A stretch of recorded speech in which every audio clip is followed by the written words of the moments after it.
आकांक्षा पेशे से ही fashion designer थी, लेकिन जब उसे मुंबई जाने का मौका मिला एक बुटीक के लिए काम करने, तो दिल्ली छोड़कर मुंबई शिफ्ट होने का डिसीजन करने में उसे ज़्यादा वक्त नहीं लगा। अंधेरी में 2H का फ्लैट भी उसे बहुत आसानी से मिल गया था और फ्लैट उसने सेमीफाइनेंस ही लिया था, क्योंकि उसका अपना भी काफ़ी सामान था जो उसके पैकर ने उसके पहुंचने के ठीक 4 घंटे बाद पहुंचा दिया था। दिन भर उसका सामान अनपैक करने में ही चला गया, लेकिन इसके बावजूद भी काम कंप्लीट नहीं हुआ। तो उसने बाकी का सामान चेक किया और फिर दूसरे कमरे में सोने चली गई। दिन भर की थकी होने के कारण आकांक्षा की आंख लगी थी कि तभी एक आवाज़ सुनी जो उसके दूसरे कमरे से आ रही थी, जहां अनपैक्ड सामान रखा हुआ था। आकांक्षा दबे पांव उस कमरे में पहुंची तो आवाज़ अब भी आ रही थी, लेकिन जब उसने कमरे की लाइट जलाई तो आवाज़ आना बंद हो गई। लेकिन आकांक्षा को लगा कि जो भी कुछ हुआ है वो उसका वहम मात्र ही था, इसलिए उसने अपने कमरे की लाइट दोबारा बंद कर दी। लाइट दोबारा ऑफ होने के साथ ही आवाज़ वापस उसके कानों में आई। आकांक्षा को यकीन हो गया था कि ये उसका वहम नहीं हो सकता, इसलिए उसने लाइट दोबारा जलाई और कमरे में चारों तरफ नज़र दौड़ाई।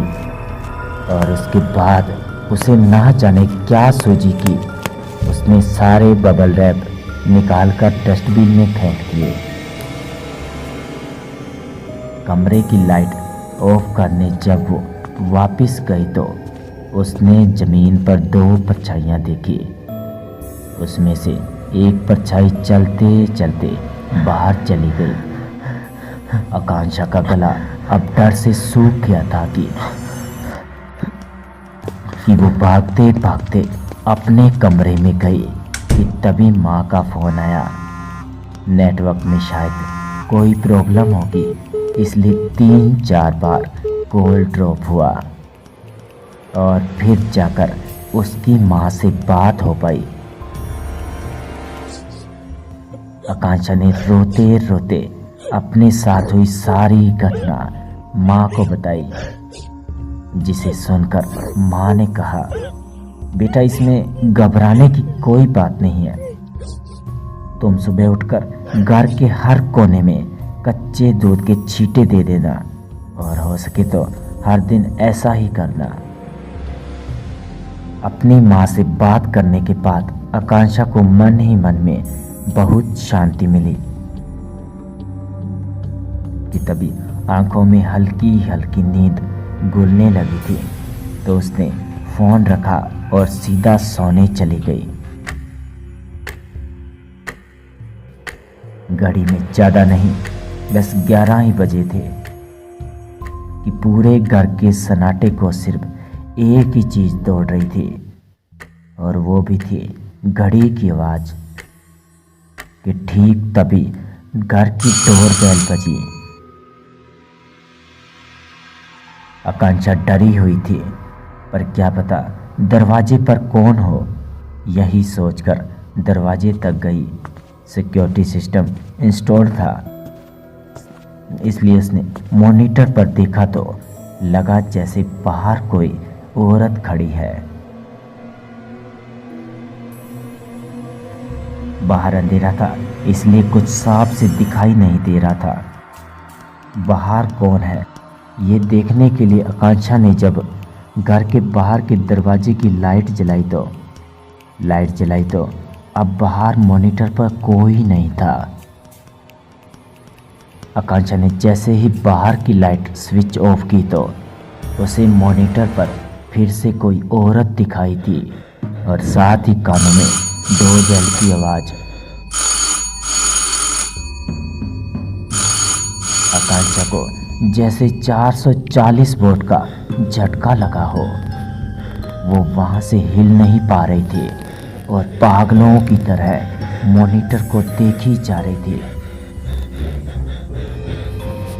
अब डोरबेल की आवाज और किसी के दरवाजा थपथपाने की आवाज आकांक्षा एक साथ सुन पा रही थी। पूरी कोशिश करने के बावजूद भी आकांक्षा वहां से हिल नहीं पा रही थी। आकांक्षा का ध्यान तब टूटा जब उसके पॉकेट में रखा फोन बजा। फोन आकांक्षा की माँ का था। आकांक्षा ने जैसे ही फोन उठाया तो डोरबेल की आवाज और दरवाजा थपथपाने की आवाज एक साथ बंद हुई। आकांक्षा ने अपनी माँ को सारी बात बताई तो उन्होंने बस इतना ही कहा, अपने कमरे में जाओ और अब आज की रात बाहर मत निकलना। आकांक्षा तुरंत कमरे में गई तो उसने माँ से कहा कि आपने इस टाइम पर फ़ोन क्यों किया।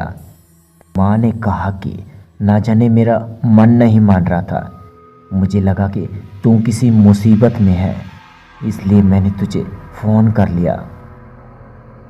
सारी रात आकांक्षा की आंखों में नींद गायब थी।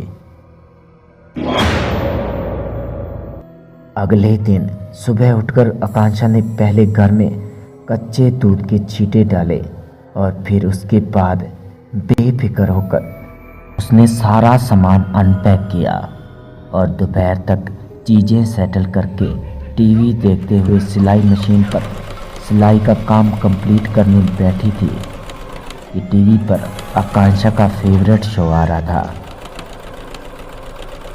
इसे देखने में आकांक्षा इस कदर खो गई थी कि टीवी देखते देखते कब उसकी उंगली सिलाई मशीन में आ गई पता ही नहीं चला। आई तो बस एक आवाज़। आकांक्षा दौड़ती हुई वॉश बेसिन तक गई और नल खोलकर उसने अपनी चोट लगी उंगली धो ही रही थी। तभी किसी ने वॉश बेसिन से उसकी उंगली को अंदर की तरफ खींचा। आकांक्षा ने पूरी कोशिश की पर वो अपनी उंगली को छुड़ा नहीं पा रही थी। उल्टे उसके शरीर पर पीछे से कुछ यूं दबाव बन रहा था कि वॉश बेसिन की ओर वो झुकती जा रही थी। आकांक्षा जोर जोर से चीख रही थी और पूरी कोशिश कर रही थी खुद को उस पकड़ से छुड़ाने की, पर सारी कोशिशें बेकार रही। तब जब उसके पॉकेट में रखा फोन एक बार फिर बजा। फोन बजने के साथ ही अब तक की हो रही सारी चीज़ें आकांक्षा के साथ होना बंद हो गई और वो भागते हुए कमरे में गई और देखा तो फोन उसकी माँ का था। अपनी माँ को सारी बात बताई तो माँ ने कहा, मैं 1-2 दिन में वहाँ पहुँचती हूँ।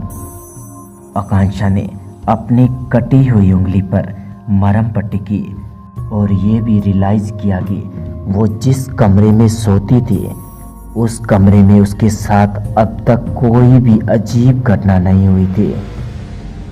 बस इस बात का सुकून था और वो दोपहर को सोने चली गई। पूरी दोपहर सोने के बाद उसने अपने कानों में एक आवाज़ सुनी।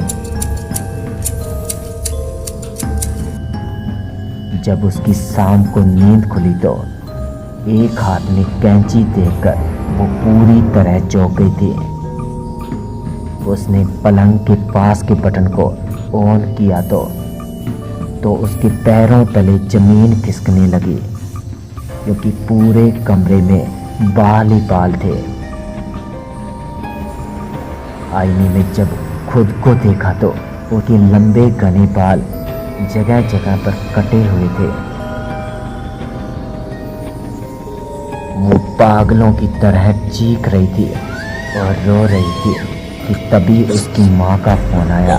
पूरी बात सुनकर माँ ने कहा कि आकांक्षा ऐसा कुछ भी नहीं हुआ है, तुम जरूर कोई बुरा सपना देख रही हो। मेरी मानो तुम्हें इस आराम की सख्त जरूरत है, क्योंकि ये सब तुम्हारी सोच में है। जाकर खुद को आईने में देखो, तुम्हारे साथ ऐसा कुछ भी नहीं हुआ है जो तुम सोच रहे हो। आकांक्षा ने गुस्से में फ़ोन डिस्कनेक्ट किया, क्योंकि उसकी माँ ही उसकी बातों का भरोसा नहीं कर रही थी। रोते रोते उसकी आंखें लाल हो गई थी और ना जाने उसे क्या सूझी। वो उठकर आईने के सामने गई तो जो उसने देखा वो चौंकने के लिए काफ़ी था। आकांक्षा के बाल ठीक पहले जैसे लंबे लंबे और घने थे। पलटकर कमरे के बिस्तर को देखा तो वहाँ बालों का कटा हुआ कोई भी हिस्सा नहीं था। वो अपने सदमे से उबर भी नहीं पाई कि तभी पॉकेट में रखा उसका फ़ोन बजा। इस बार फ़ोन आकांक्षा के डैड का था, जो उसकी आवाज़ सुनने के साथ ही समझ गए कि कुछ तो है जो सही नहीं है।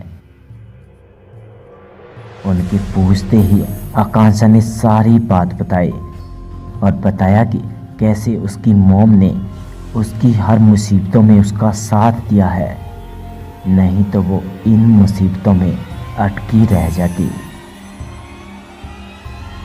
तभी आकांक्षा के डैड ने गुस्से में कहा, आकांक्षा आकांक्षा, कितनी बार समझाऊंगा तुझे।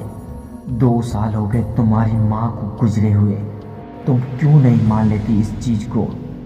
तुम्हारी माँ मर चुकी है। ये अच्छा है कि तुम्हारी माँ हमेशा तुम्हारे साथ रहती है।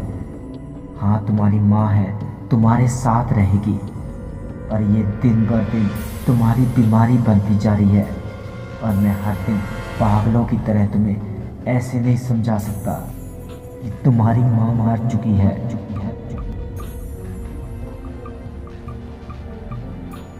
आकांक्षा ने रोते रोते फ़ोन डिस्कनेक्ट किया और उसके बाद रिसीव कॉलों की लिस्ट चेक करी तो उसमें माँ का नंबर नहीं था। पूरी उलझनों में आकांक्षा ऐसे उलझी जा रही थी कि जो कुछ भी यहाँ हुआ था या हो रहा था ये समझने की कोशिश करने लगी, पर समझ में कुछ भी नहीं आया। रात को उसने खाना भी नहीं खाया और भूखे पेट सोने चली गई। पूरी रात एक अजीब सी आवाज़ हो रही थी, जो आकांक्षा अपने कानों में साफ साफ सुन पा रही थी। इस आवाज़ के साथ एक आवाज़ आकांक्षा ने आते हुए दूसरे कमरे से सुनी। हिम्मत तो नहीं हुई, पर फिर भी वो दूसरे कमरे में गई तो आवाज़ अब भी आ रही थी। आकांक्षा ने कमरे की लाइट जलाई तो आवाज़ आना बंद हुई, पर नज़र जब ज़मीन पर गई तो वहाँ 2 परछाइयाँ थी। ये देखकर आकांक्षा दौड़ती हुई अपने कमरे में भागी और कमरे का दरवाज़ा बंद कर लिया कि तभी उसकी माँ का फ़ोन आया। नेटवर्क में शायद कोई प्रॉब्लम होगा, इसलिए 3-4 बार कॉल ड्रॉप हुआ और तब जाकर माँ से बात हो पाई। आकांक्षा ने रोते रोते अपने साथ हुई सारी बात अपनी माँ को बताई। ये सुनकर उसकी माँ ने कहा, बेटा इसमें इतना घबराने की कोई बात नहीं है।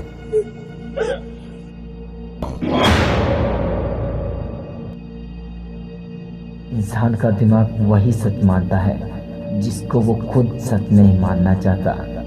आकांक्षा की ये हालत उसकी बीमारी थी या दिमागी उपज, क्योंकि उसकी माँ की बात उसके अलावा और कोई भी नहीं सुन पा रहा था।